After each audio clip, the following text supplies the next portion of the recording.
inscrever no nosso canal no YouTube, né? Onde nós temos aí a palavra de Deus para você. Então você, meu amigo, minha amiga, você que está aí junto comigo no canal, que Deus abençoe a sua vida. Nós temos o nosso devocional, temos o nosso momento da palavra, e eu quero convidar você a se inscrever, a curtir, a compartilhar, a nos ajudar a levar a palavra de Deus. Seja bem-vindo ao canal Ministério Vida no Espírito, Missão Resgate. Conto com você, conto com as suas orações e olha, não deixe de se inscrever. Se inscreva, é muito importante, porque o nosso objetivo aqui é levar a palavra de Deus até o seu coração. Seja bem-vindo ao Ministério Vida no Espírito. E a paz do Senhor, amados, o nosso carinho, o nosso abraço, para você também que está aí agora no nosso Instagram, né?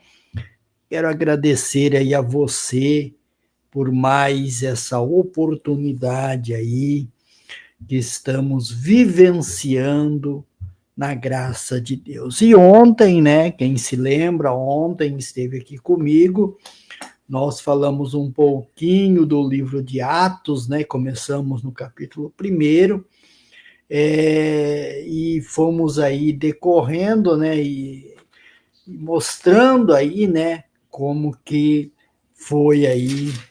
Mas eu queria voltar ainda um pouquinho, né, no capítulo 2, no capítulo 2, eu queria voltar um pouquinho aqui, né, falando aí sobre, deixa eu ver aqui no capítulo 2, a pregação de Pedro, né, onde nós falamos ontem sobre a pregação de Pedro, né, e eu queria falar um pouquinho sobre a vida da igreja, né, como viviam os convertidos. Eu vou voltar um pouquinho atrás, depois a gente vai seguir para frente, porque a gente falou de muita coisa aí, né, e isso foi maravilhoso. Perseveravam na doutrina dos apóstolos, na comunhão e no partir do pão, e nas orações, e em cada alma temia temor, né, e eles viviam, né, perseveravam unanimemente no templo, né, no templo, a partir do pão, de casa em casa, e tomavam as suas refeições com singeleza, né? Então, os discípulos, eles aprenderam, assim, ter uma vida com Deus. E é muito interessante isso, querido. É muito interessante nós podermos aí tá levando aí essa graça de Deus para você, né? E depois nós falamos aí, né, da intrepidez de Pedro, né, na cura, né, daquele coxo, né? Francisco, Deus abençoe, graça e paz, estamos aí, né? Francisca Barbosa, né? Que Deus abençoe, Francisca. E a pregação de Pedro, ele vai muito mais além daquilo que nós podemos dizer, né? A pregação de Pedro pode incluir uma empatia, um contato, né? Porque Pedro ali, ele fez algo... E o interessante é que eles fizeram tudo pela fé no nome de Jesus. O que eu quero trazer para você nesta tarde, né, neste momento de reflexão, para você que está pelo nosso Facebook, para você que está aí pelo nosso YouTube, para você que está aí no Instagram, né? É muito importante para nós entender como que essa graça de Deus age. No capítulo 4, se você quiser abrir sua Bíblia, diz assim que enquanto Pedro e João ainda falavam ao povo, chegaram o sacerdote, o capitão do templo e os saduceus, rescindindo porque os apóstolos estavam ensinando o povo e anunciando Jesus e a ressurreição dentre os mortos. Então veja bem que enquanto ainda Pedro e João falavam, né, ali, chegaram quem? O sacerdote, o religioso. Querido, a religião, ela é tremenda. Nós precisamos. Por isso que Jesus, ele quando chega diante daquele poço de Jacó, ele encontra aquela mulher samaritana e ele começa ali um diálogo com aquela mulher. Aquela mulher diz: olha, nossos pais dizem que nós temos que adorar em Jerusalém, nos montes. E aqui Jesus disse: olha, o Pai procura os verdadeiros adoradores que adoram em espírito e em verdade. O Pai procura os verdadeiros adoradores, vivendo o reino de Deus, manifestando o corpo de Cristo. O que nós precisamos entender é que nós temos que ter o temor desta palavra. E prenderam então Pedro e João e recolheram ao cárcere até o dia seguinte, pois já era tarde. Porém, muitos dos que ouviram a palavra creram, subindo o número desses para quase 5.000. Na primeira mensagem, 3.000. Agora, depois desse milagre, chega aí mais aproximadamente 5.000 pessoas que acreditaram na mensagem de Pedro e João. Também como que não ia acreditar, né? Se o camarada era coxo de nascença e de repente o cara entra pulando, saltando e louvando a Deus. Querido, não tem como não acreditar, né? Não tem como você não acreditar. Não tem como você duvidar, porque você viu o milagre. Você viu a operação de Deus, né? E no dia seguinte, então, as autoridades, os anciões e os escribas reuniram em Jerusalém com o sumo sacerdote Anás, com Caifás, João, Alexandre e todos os que eram da linhagem do sumo sacerdote. Colocando os apóstolos diante deles, perguntaram: com que poder ou nome de quem vocês fizeram isso? Então eles reuniram ali, né, o sacerdote, né, os anciãos, Anás, Caifás, João, Alexandre, e fizeram uma pergunta: com que poder ou em nome de quem vocês fizeram isso? Então Pedro, cheio do Espírito Santo, disse. Pedro, veja que João não fala Pedro, estava cheio. Diz: autoridade do povo e anciões, visto que hoje somos interrogados a propósito do benefício feito a um homem enfermo e do modo como ele foi curado, saibam os senhores que todo o povo de Israel, que em nome de Jesus Cristo Nazareno, a quem vocês crucificaram, a quem Deus ressuscitou dentre os mortos, sim, em seu nome é que este está curado na presença de vocês. Olha a autoridade, olha a ousadia, né? E Pedro falou. Pedro, ele falou: olha, a autoridade do povo e anciões, visto que hoje somos interrogados a propósito de um benefício feito por um homem enfermo e do modo em como ele foi curado. Então Pedro, ele fala com uma autoridade. Ele não fala com medo, mas ele fala com autoridade. A quem vocês crucificaram. E quem crucificou Jesus? Os religiosos. Você sabia?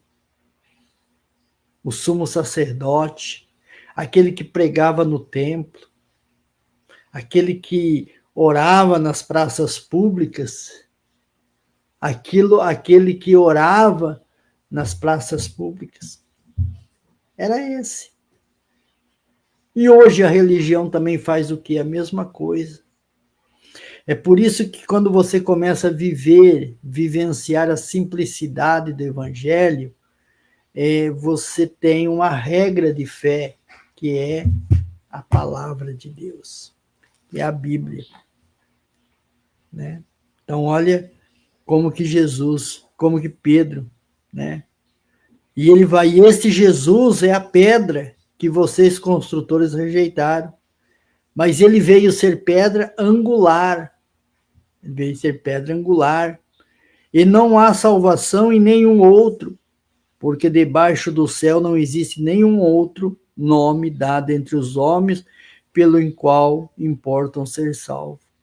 Ao verem a ousadia de Pedro e João, e sabendo que eram homens iletrados e incultos. Veja bem que Pedro, eles eram homens iletrados, não era analfabeto, inculto, não tinha uma hermenêutica, uma teologia, não, eles tinham uma unção de Deus. Eles estavam cheios do Espírito Santo. Então, Pedro era iletrado, Pedro não sabe, Pedro não tinha estudo. Hoje as pessoas dizem, pastor, mas hoje precisa ter estudo. Precisa. Mas é melhor você ter uma unção de Deus na sua vida. Pelo menos você não fica preso a uma religião, a um dogma, né? As pessoas muitas vezes se prendem, né? E você percebe assim, rapidinho. Porque a religião, ela emburrece, ela coloca guias em você. E aí você começa a receber fardos pesados sobre você. Então, eles eram homens iletrados, incultos, e ficaram admirados e reconheceram que eles haviam estado com Jesus, vendo que o homem que havia sido curado estavam com ele, e nada tinham a dizer ao contrário. E mandaram ao Sinédrio discutir entre si, dizendo, que faremos com estes homens? Pois todos os moradores de Jerusalém sabem que um sinal notório foi feito por eles e não podemos negar. Então, o sacerdote, os mestres lá disseram, não tem como negar. Aconteceu. Está aí, o homem vivia pedindo esmola, o homem vivia lá, né, numa situação deplorável, e olha, não tem como negar, é fato. E contra fatos não há argumento, e contra argumentos não há fatos. Mas para que não haja maior divulgação entre o povo, vamos ameaçá-los para não falarem mais neste nome a quem quer que seja. Olha só. Aí eles falaram, vamos ameaçar eles, porque aí eles vão ficar com medo e eles não vão falar. Quantas vezes nós nos acovardamos? Será que somos testemunha mesmo de Jesus? Será que somos testemunha mesmo de Jesus? Porque, olha,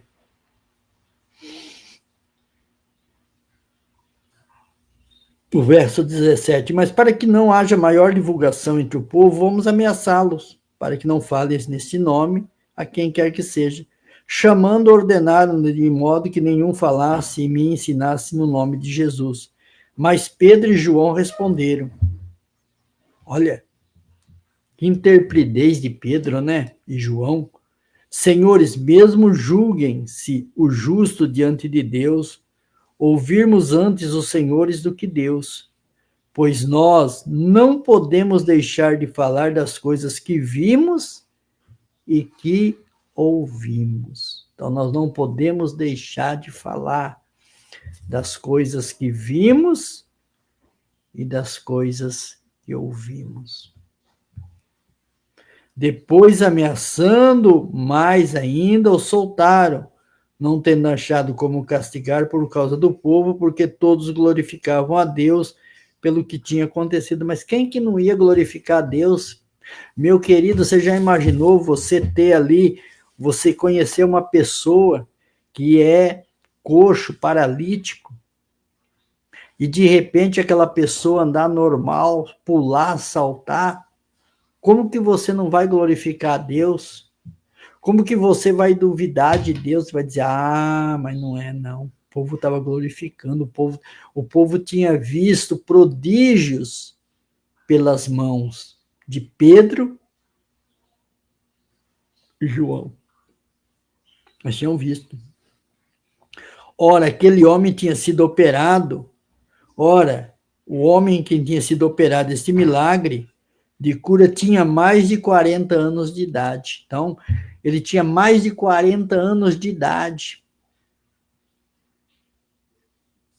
Veja bem.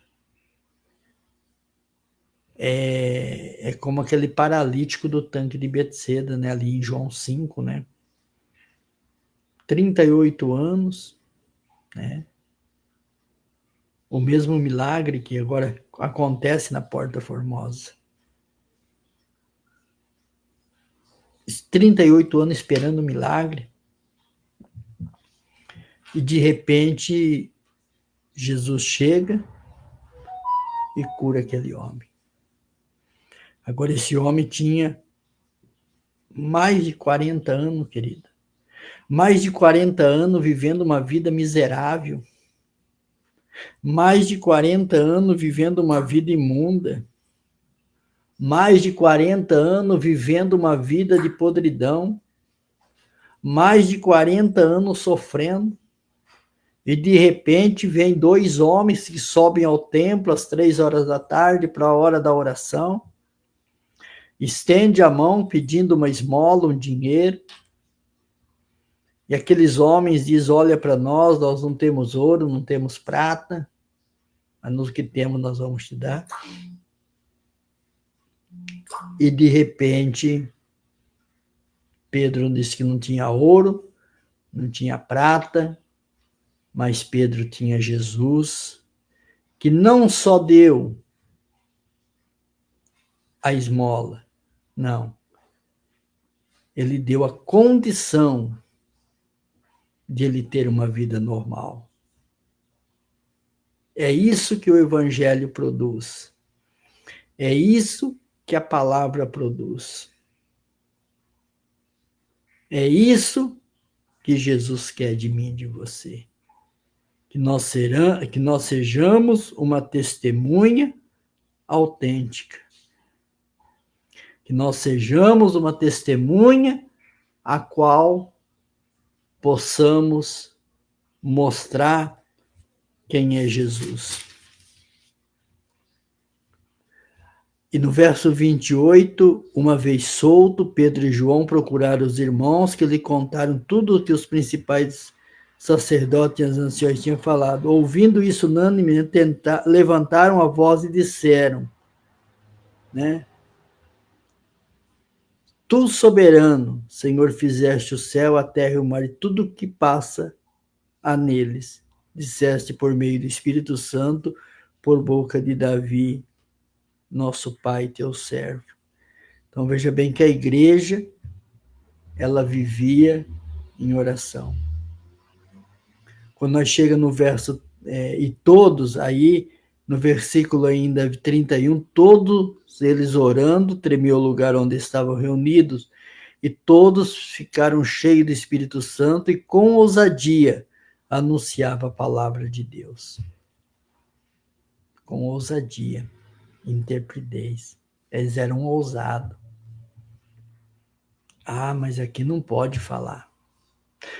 Você tem que saber o lugar que você fala. Não, Pedro e João, eles não tinham lugar. Aonde eles chegavam, eles testemunhavam o que eles ouviram e o que eles viram.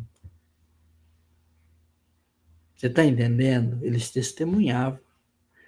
E da multidão dos que creram, era o coração e a alma. E ninguém considerava exclusivamente sua e nenhuma das coisas que possuíam. Tudo, porém, lhes era comum. E com grande poder os apóstolos davam testemunho da ressurreição de Jesus Cristo. Em todos eles havia abundância e graça, e não havia nenhum necessitado entre eles. Veja bem que não havia nenhum... Aí eu quero parar um pouquinho. Não havia nenhum necessitado. Veja bem que agora era eles que eram o provedor. Eles andaram com Jesus, Jesus provia. Agora era eles que tinham que prover.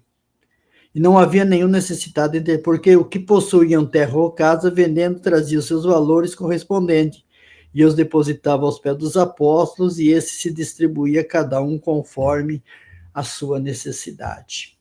Então veja bem que a igreja, ela se preocupava, né? Uma coisa assim que a gente pode até colocar, né? Eu acho que cabe nesse texto, nesse contexto, que lá não havia o CRAS, né? Não havia prefeitura, não havia um assistente social.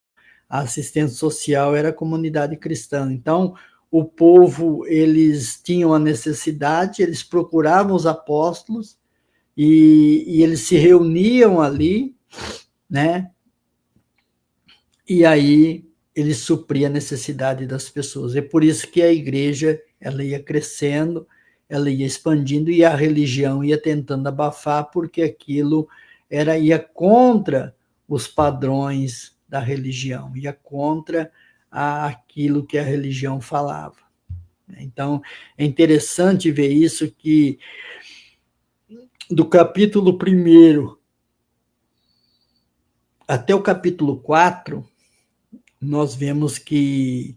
E olha, interessante o versículo 36, diz assim: então José, o que o apóstolo chamava de Barnabé, que quer dizer filho da consolação, levita natural de Chipre, vendeu um campo que possuía, trouxe o dinheiro e depositou aos pés dos apóstolos. Então veja bem que Barnabé, ele vende um campo e ele deposita aos pés dos apóstolos. Interessante, né? Como que a Bíblia ela vai esmiuçando, ela vai trazendo para nós o entendimento, né? E hoje, como que nós estamos vivendo? Aqui não havia nenhum necessitado entre eles. Então, não havia, entre eles, ali não havia necessitado. Por exemplo, vamos colocar aí, se tivesse o João, vamos lá, o João, ele estava precisando de algo. Então, os discípulos se reuniam, né? E o interessante é que aí eles repartiam, né? 1 João fala sobre isso, quer ver? 1 João, capítulo 3 e o verso 17. 1 João 17. Deixa eu ver, olha. 1 João 17, capítulo 3, verso 17, diz assim: olha, se alguém possui recursos deste mundo e vê seu irmão passar necessidade, mas fechar o coração para essa pessoa, como pode permanecer nele o amor de Deus? Então veja bem que João aqui também, 1 João, fala assim, né? E hoje a gente vê, né, como que está tão difícil, né? E aí a gente pode ver no capítulo 5, Ananias e Safira, né?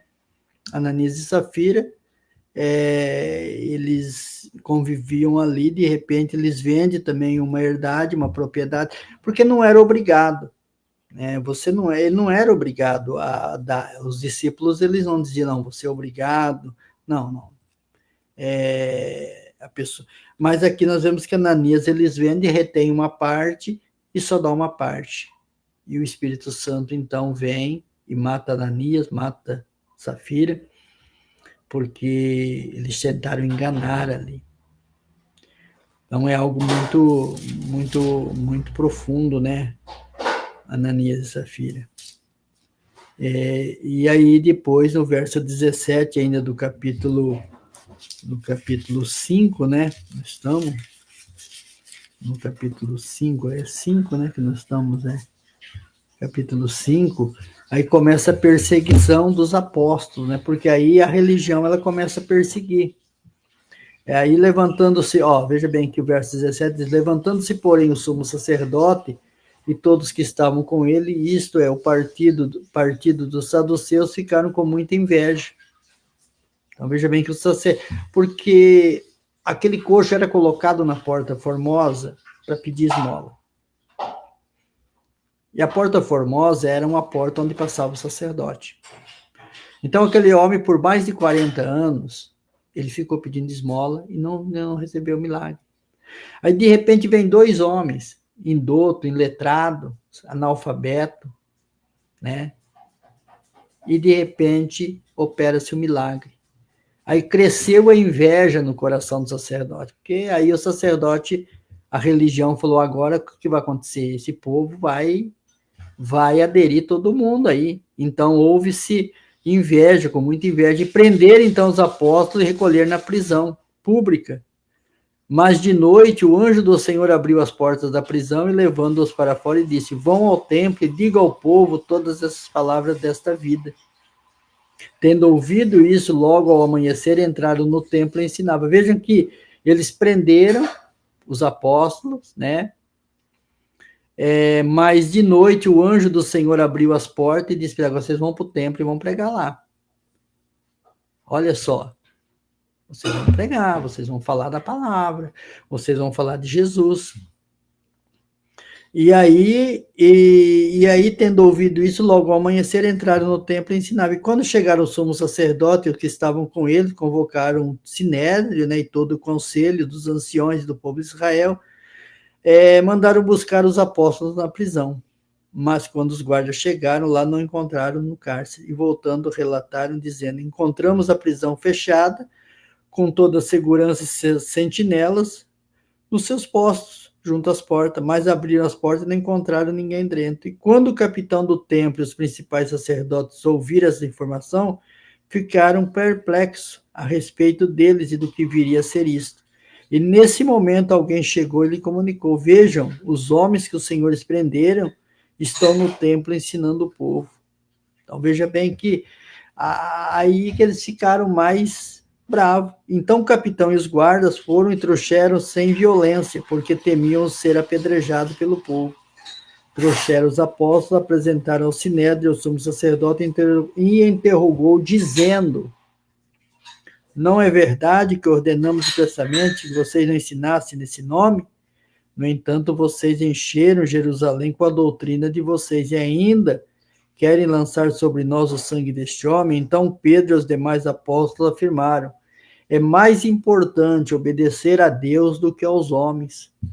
O Deus de nossos pais ressuscitou Jesus, a quem vocês mataram, penduraram no madeiro. Então Pedro novamente cutuca a ferida, né?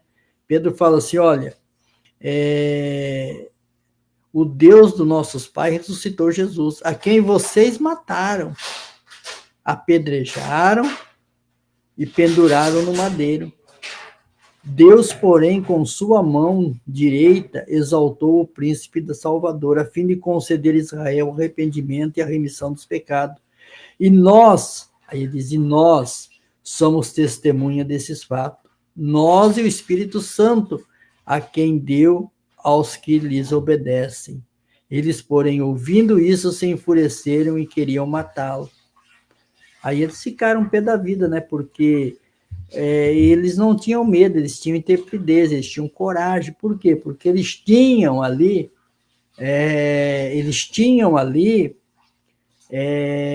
a ousadia do Espírito Santo. Eles não se acovardavam em falar ali com medo. Veja bem que eles falam, a hora que o capitão falou para eles não falar mais, então Pedro e os demais apóstolos afirmaram, é mais importante obedecer a Deus do que aos homens. E o Deus de nossos pais ressuscitou a quem vocês mataram. Já pensou que coragem? Você ficar preso e de repente você falar, vocês mataram Jesus.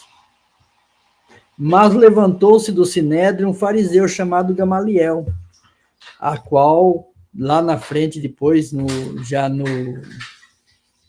vai falar de Saulo, né? Paulo foi criado aos pés de Gamaliel. Gamaliel era uma pessoa, um fariseu chamado Gamaliel, mestre da lei, respeitado por todo o povo. Então Gamaliel era um homem muito respeitado. E Gamaliel, então, ele mandou que os apóstolos fossem levados para fora por um momento e então disse ao sinédrio. Aí Gamaliel chamou o sinédrio, falou, opa, vamos com calma, porque senão o bonde vai afundar. E aí Gamaliel disse, ó, israelita, tenham cuidado, o que vão fazer com esses dois homens. Aí Gamaliel falou para eles, olha, vocês tomem cuidado, o que vocês vão fazer com esses dois homens, né? Porque era notório o que tinha acontecido. Não era um caso esporádico, era notório, um milagre, né? Porque algum tempo atrás se levantou Teusda, dizendo ser alguém muito importante, a qual se ajuntaram cerca de 400 homens, mas ele foi morto e todos que lhe obedeciam se dispensaram e foram reduzidos a nada. Depois desse se levantou Judas, o Galileu, nos dias do recenseamento, levou muita gente consigo, também este foi morto, e todos os que lhe obedeciam foram dispersos. Nesse caso de agora, digo a vocês, não façam nada contra esses homens. Olha o que Gamaliel disse, olha, nesse caso aqui é diferente, é bem diferente. Então vocês não vão fazer nada contra esses homens, deixe que vão embora. Porque se esse plano ou esta obra vem de homem, vai ser destruída. Agora, se vem de Deus, vocês não poderão destruir e correm o risco de estar lutando contra Deus. Olha o que por isso que Gamaliel era mestre da lei. Gamaliel diz, olha, vocês não vão fazer nada com esses homens. Não vão matar, deixa eles embora. Agora, se essa obra que eles estão pregando, se esse Jesus que eles estão pregando for de homem, vai se acabar. Mas se for de Deus, ó, vocês vão estar lutando contra Deus. E aí a coisa vai ficar estreita. Então, Gamaliel, ele entendeu ali o que estava acontecendo. É o que hoje, muitas vezes, a religião, ela não leva a isso. Né? E os membros, aí veja bem, os membros do Sinédrio concordaram com Gamaliel. Interessante que aí os membros do Sinédrio dizem, bom, então vamos concordar com Gamaliel, porque se ele falou, vamos seguir essa linha de pensamento, vamos seguir essa trajetória e vamos ver o que vai dar, né? Então aí, veja bem, chamaram os apóstolos e açoitaram, ainda bateram nos apóstolos. Querido, olha que ousadia, eles açoitaram os apóstolos. E ordenando que não falassem, veja bem, no nome de Jesus. O soltaram. E eles se retirando do Sinédrio, muito alegre por terem sido considerados dignos de sofrer afronta por esse nome. Veja bem, eles ainda saíram alegre por ter apanhado. Já pensou, se fosse nos dias de hoje, né, se apanhar por causa de Jesus, você fala, nunca mais eu vou servir Jesus nada, Deus o livre e guarde. Apanhar, né? E todos os dias, no templo, e de casa em casa, não cessavam de ensinar e pregar o evangelho. Então, todos os dias, no templo e de casa em casa, eles não cessavam de ensinar no templo. Amém? Amanhã nós vamos continuar no capítulo 6. Queridos, é muito importante isso daí que nós vimos, né? Essa ousadia, essa intrepidez, essa coragem de pregar o evangelho, né? Essa coragem de falar de Jesus, para mostrar o reino, né? E procurar levar as pessoas ao pleno conhecimento da graça. Porque quando nós temos esse pleno conhecimento, nós entendemos o projeto de Deus. Por isso que vivendo o reino de Deus, manifestando o corpo de Cristo, estabelecemos o governo do Espírito Santo, exercendo a paternidade em favor dos homens através dos 5 ministérios. Então, veja bem, é importante você aderir a isso. É importante você ter essa convicção de que Jesus pode mudar o quadro da sua vida. Jesus pode transformar a sua vida.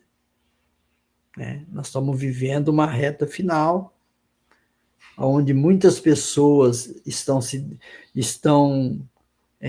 porfiando por caminhos largos, por caminhos largos, né? Caminhos largos que eu digo são portas largas, e Jesus disse: porfiai por entrar, senhorinha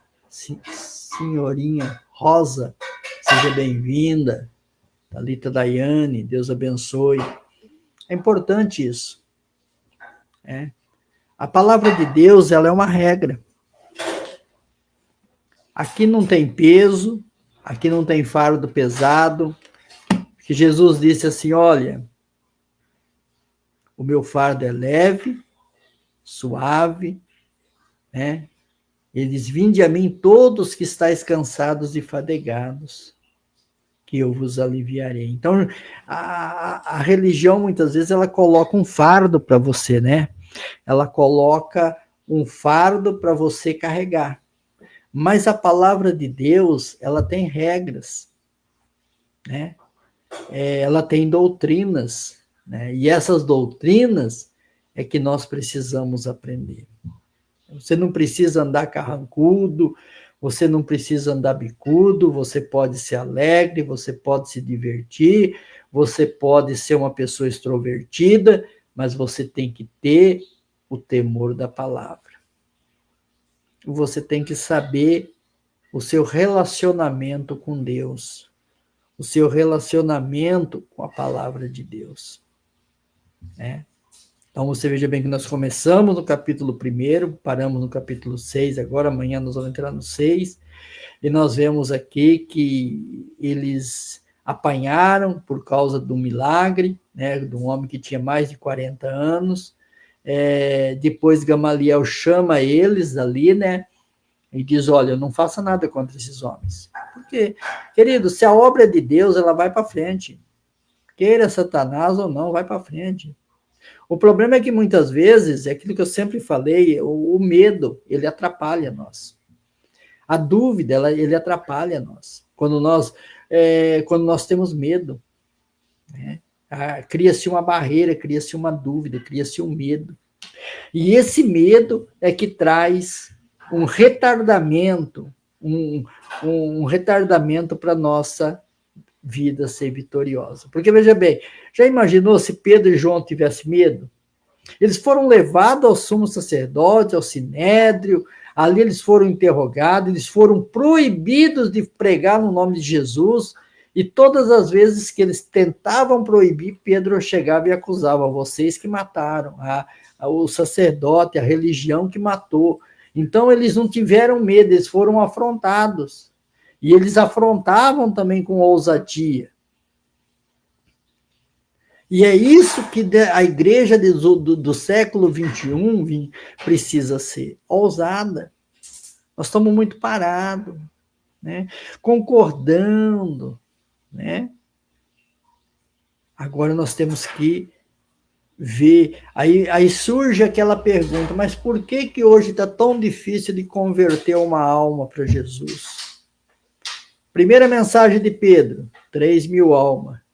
O milagre na Porta Formosa, mais de 2.000 pessoas, são quase 5.000 pessoas. Entre o capítulo 2 e o capítulo 4, o capítulo 4 foram quase 5.000 pessoas convertidas. Você está entendendo? É porque hoje nós não temos sinais.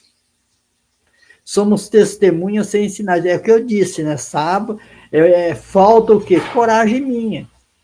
Ousadia minha. Eles aprenderam tanto com Jesus nesses 3 anos e meio, que eles já tinham aquela convicção. Eles viam o problema e eles já tentavam eliminar o problema. Porque se fosse nós, por exemplo, que estivesse subindo naquela Porta Formosa, talvez nós ia dar uma moedinha de R$1. Ó, tem aqui R$1, só. Só que aquele R$1 não vai. Agora, o que Pedro e João tinham era muito mais do que o dinheiro do Sinédrio. Era muito mais do que milhões e milhões. Eles tinham Jesus. E eles tinham a palavra chamada autoridade. Então, querido, que nesta tarde você se posicione. Ah, mas eu não sei, eu não tenho leitura, eu não sei ler, eu não tenho, querido, você não precisa ter teologia, você não precisa, você tem que ter poder, autoridade delegada por Deus. Não adianta você pregar uma exegese, não adianta você pregar uma hermenêutica, não adianta você ter uma eloquência, gritar, pular. Não, querido. Você precisa ter autoridade. Você precisa ter autoridade.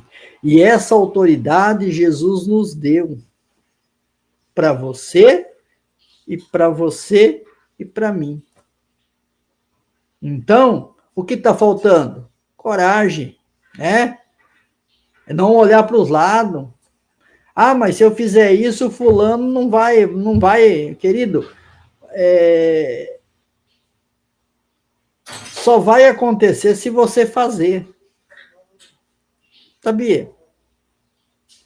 Só vai acontecer se você fazer. Então, querido, que Deus abençoe a sua vida, que Deus te guarde, né?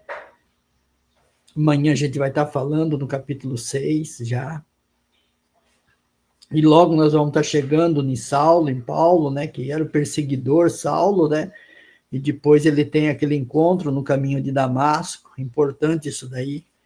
E você que quer aí, né? Uma visita, você que quer uma oração, pode ligar para nós, 43 99 127 0939. Eu vou deixar aqui também no nosso Instagram, aqui é o 43, o nosso telefone, ó, esse aqui é o nosso WhatsApp, você pode ligar para nós aqui, ó, tá? Mandar uma mensagem, nós estamos aí. E é isso aí, Vida no Espírito, Missão Resgate, mostrando a simplicidade do Evangelho de Cristo. Que Deus abençoe e tenha uma boa noite.